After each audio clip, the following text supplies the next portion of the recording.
আজকে বাংলাদেশে এমন একটা অবস্থা চলছে যে অত্যন্ত দুঃখজনক হলো যে দলটি বাংলাদেশ আওয়ামী লীগ জাতির পিতা বঙ্গবন্ধু শেখ মুজিবুর রহমানের নেতৃত্বে সংগ্রাম করে স্বাধীনতা অর্জন করেছে, আজকে সেই দলকেই নিষিদ্ধ ঘোষণা করার চক্রান্ত এবং নিষিদ্ধ ঘোষণা করেছে। কোনো মিছিল মিটিং কোনো রকম কিছু করা যাবে না। আর কারা করেছে? যারা সন্ত্রাস করে জঙ্গিদের সাথে নিয়ে গণতন্ত্র ধ্বংস করেছে, ক্ষমতা দখল করেছে।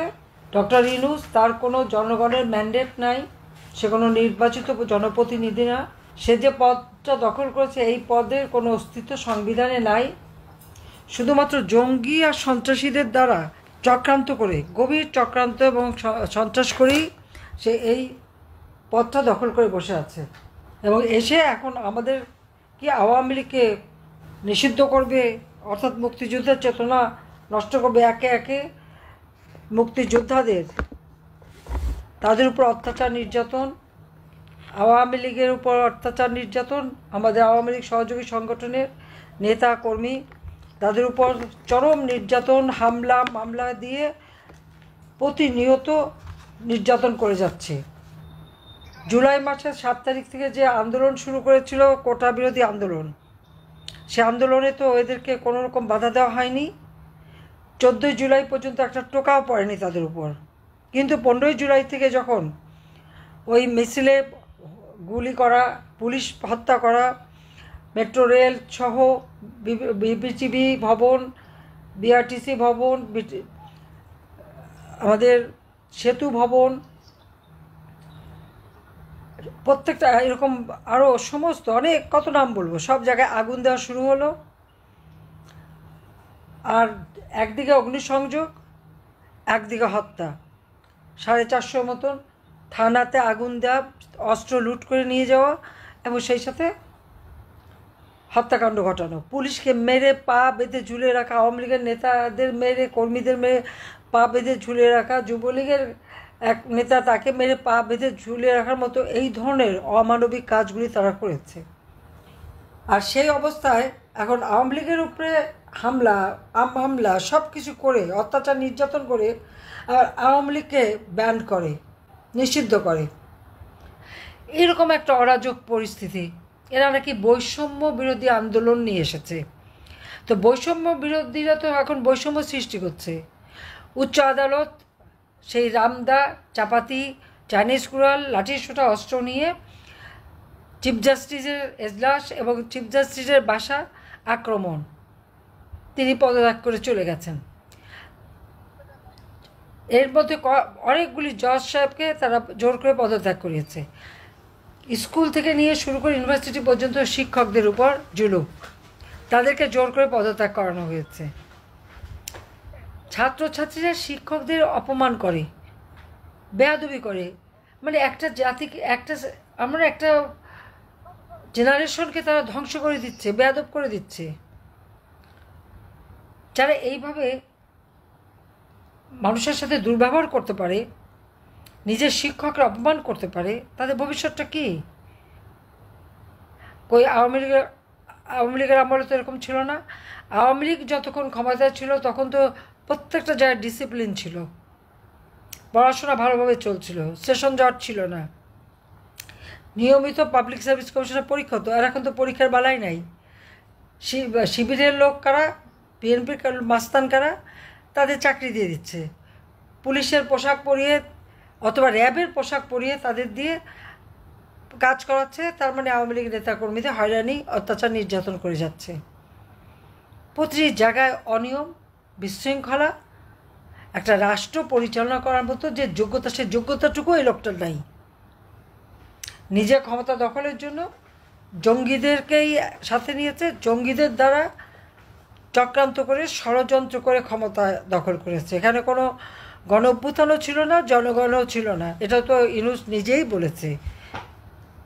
বিল ক্লিন্টনের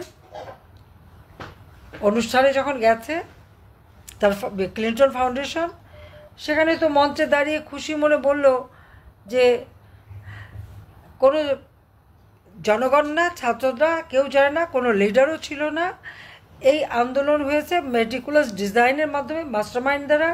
মাস্টারমাইন্ডকে যিনি তাকে আবার মঞ্চে নিয়ে পরিচয়ও করিয়ে দিল এবং নিজেই হাতে তালি দিল খুশি হয়ে যে এই মেট্রোগুলো ডিজাইন করে চক্রান্ত করে শেখ হাসিনাকে ক্ষমতা থেকে সরাতে পেরেছে এবং তিনি ক্ষমতাটা দখল করেছেন। তো এই যে ক্ষমতা দখলকারী অবৈধভাবে, ইউনূসের কি কোনো জনগণের ম্যান্ডেট আছে? তার কি সাংবিধানিক কোনো ভিত্তি আছে? তো সে কি করে আওয়ামী লীগের মতো রাজনৈতিক দল, যে দল আমরা এখনও জনগণের ভোটে নির্বাচিত প্রতিনিধি, আমাদেরকে কিভাবে সে এই দলটাকে ব্যান করে? এত সাহস থেকে পায়? যে দল স্বাধীনতা এনে দিল, যে দল অর্থনৈতিক উন্নতি দিল, যে দল মানুষের জীবনের শান্তি নিরাপত্তা দিয়েছে, আওয়ামী লীগের আমলে একটা লোক তো না খেয়ে কষ্ট পেত না। যে সমস্ত এলাকায় দুর্ভিক্ষ হতো প্রত্যেকটা এলাকা আমি দুর্ভিক্ষ মুক্ত করে দিয়েছিলাম। তাই জনগণের স্বার্থে, জনগণের কল্যাণে কাজ করাটাকেই অপরাধ হতে পারে ইউনূসের জন্য, কারণ সে আর তার ওই এনজিও গ্রুপ এরা তো ক্ষুদ্র ঋণের নামে গরিবের রক্ত চুষে খায় আর মোটা অঙ্কের সুদ দিতে হয়। তাই সুদ খরচকে ক্ষমতা দখল করে আমাদের দেশটাকে ধ্বংসের দিকে নিয়ে গেছে। এমনকি এখন আবার সেই আমাদের মিয়ানমারে বর্ডার, সেই বর্ডারে নাকি নিয়ন্ত্রণ নাই, নিয়ন্ত্রণ হারিয়ে ফেলেছে। তার মানে এর হাতে আমাদের স্বাধীনতার সার্বভৌমত্ব কিন্তু নিরাপদ না। নিজের ক্ষমতাকে দীর্ঘায়িত করার জন্য সেই যুদ্ধ খেলা, বর্ডার খুলে দেওয়া, বর্ডারে নিয়ন্ত্রণ হারানো আমাদের স্বাধীনতার সার্বভৌমত্বকে নষ্ট করে দিচ্ছে। 30 লাখ শহীদের রক্তের বিনিময়ে আমরা এই স্বাধীনতা পেয়েছি। আমার লাখো মা বোনের ইজ্জতের বিনিময়ে আমরা এই স্বাধীনতা পেয়েছি। এই স্বাধীনতা জাতির পিতা বঙ্গবন্ধু শেখ মুজিবুর রহমানের দীর্ঘ দিনের সংগ্রামের ফসল। বারবার তিনি কারাগারে বন্দী হয়েছেন জনগণের কথা বলতে যেয়ে, এই গণমানুষের কথা বলতে যেয়ে বছরের পর বছর জেল খেটেছেন, নির্যাতিত হয়েছেন। আর এই বাটিতে তাকে নির্মমভাবে হত্যা করা হলো। ওই 32 নম্বর বাড়ি, যে বাড়ি থেকে জাতির পিতা বঙ্গবন্ধু শেখ মুজিবুর রহমান স্বাধীনতা ঘোষণা দিয়েছিলেন,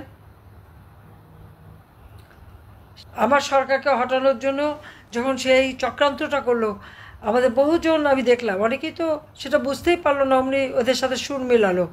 আজকে দেশের অবস্থাটা কেমন আমার তো তাদের কাছে জানতে ইচ্ছে করে, এখন কেমন আছে, তারা কি দেখছে? ওই একটা ক্ষুদ্র গোষ্ঠী ইউনূসের ধারে কাছে তারা পয়সা বানাচ্ছে, পয়সা পাচার করছে। আর এই যে সমন্বয়ক যে কটা, এগুলি তখন টাকা পয়সা বানাতে বানাতে ফুলে ফাঁপে উঠছে, সব আঙ্গুল ফুলে কলা গাছ, এবং বিদেশে টাকা পাচার।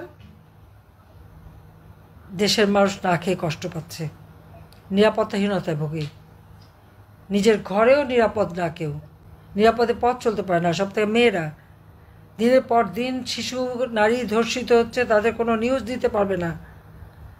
সাংবাদিকদের বিরুদ্ধে মামলা, 6 জনকে তো হত্যা করেছে, প্রায় 18-20 জনের মতো জেলে, আর বাকি তো তাদের উপরে হুলিয়া জারি। আর হত্যা মামলার তো কোনো সীমা নাই, সীমাহীন। তার উপর আবার এখন দুর্নীতির মামলা। ইউনূসের নিজে দুর্নীতি করেছে বলে তদন্তে বেরিয়ে এসেছে, তার বিরুদ্ধে দুদকে মামলা, 5টা মামলা, ট্যাক্স ফাঁকি দেওয়ার মামলা। এমনকি লেবার, তার নিজের কোম্পানির লেবারদের টাকা মেরে খেয়েছে। লেবাররা মামলা করেছে, সেই মামলায় ইউনূসের শাস্তি হয়েছে। ইউনূস কিন্তু লেবার কোর্টে লেবারদের করা মামলায় সাজাপ্রাপ্ত আসামি, কনভিক্টেড। কি দুর্ভাগ্য আমাদের বাংলাদেশের মানুষের। আজকে একটা কনভিক্টেড শ্রমিকের অর্থ আত্মসাৎকারী, গরিবের রক্তচোষা, সুদখোর আজ ক্ষমতায় বসে তিনি খুব দাপট দেখাচ্ছে। সেটা আবার কাদের জন্য? ওই সন্ত্রাসী জঙ্গিদের। সমস্ত জঙ্গি সন্ত্রাসী সবাইকে কারাগার থেকে মুক্তি দিয়ে দিয়েছে, সব মুক্তি দিয়ে এখন তারাই তার শক্তি। এই কয়েকদিন আগে আওয়ামী লীগ নিষিদ্ধের যে মিছিল, ওই মিছিলও আপনারা দেখবেন আইএসআইয়ের পতাকা। দেশটাকে জঙ্গির দেশ বানালো। আজকে জঙ্গিদের জন্য অভয়ারণ্য, আর যারা সাধারণ মানুষ তাদের জন্য কয়েদখানা হয়ে গেছে বাংলাদেশ। এই অবস্থা তো দেশ চলতে পারে না। হ্যাঁ, নিষিদ্ধ করেছে, করুক। আওয়ামী লীগের শক্তি অনেক বেশি, বাংলাদেশের জনগণই আওয়ামী লীগের শক্তি। তার মতো অবৈধভাবে ক্ষমতা দখলকারী, তার সব নির্দেশনাই অবৈধ। আসে আইসিটি যে ইন্টারন্যাশনাল ক্রিমিনাল ট্রায়ালের জন্য কোর্ট করেছে, ওখানে তো করার তার কোনো রাইট নাই। এটা 1973 সালে পার্লামেন্টে পাশ করা আইন। এক্সিকিউটিভ অর্ডার দিয়ে অর্ডিন্যান্স জারি করে এটাকে সংশোধন করলে পার্লামেন্টই আবার সংশোধন করতে হবে, তবেই এর কার্যকারিতা থাকবে। তা নাহলে এই সংশোধন তো অবৈধ। আবার 2 নম্বর কোর্ট তৈরি করেছে, এটাও তো অবৈধ, কারণ এটা তো পাশ করা হয়নি। যেখানে মানুষের জীবন মরণের কথা, সেই আইন পার্লামেন্টে যদি পাশ না হয়, আর ওই আইনে যদি কাউকে সাজা দেওয়া হয়, তো যারা সাজা দেবে তাদেরও একদিন বিচার হবে। ওই যে মানে আইসিটির চেয়ারম্যান, চিফ প্রসিকিউটর, দুদকের চেয়ারম্যান, বা দুদকের যারা মামলা করছে, বা এই আইসিটির যারা মামলা করছে, বা যারাই মামলা দিচ্ছে, একদিন বাংলা মাটিতে তাদের শাস্তি হবে। যে অবৈধভাবে সংবিধান লঙ্ঘন করে ক্ষমতা দখল করেছে তার বিচারও ইনশাল্লাহ হবে, এবং সেদিন বেশি দূরে না। এই জন্য আজকে প্রবাসে যারা আছেন, আপনাদের জনমত সৃষ্টি করতে হবে, আন্তর্জাতিকভাবে এটা তুলে ধরতে হবে যে দলটি স্বাধীনতা এনে দিল, গণতন্ত্র প্রতিষ্ঠা করলো।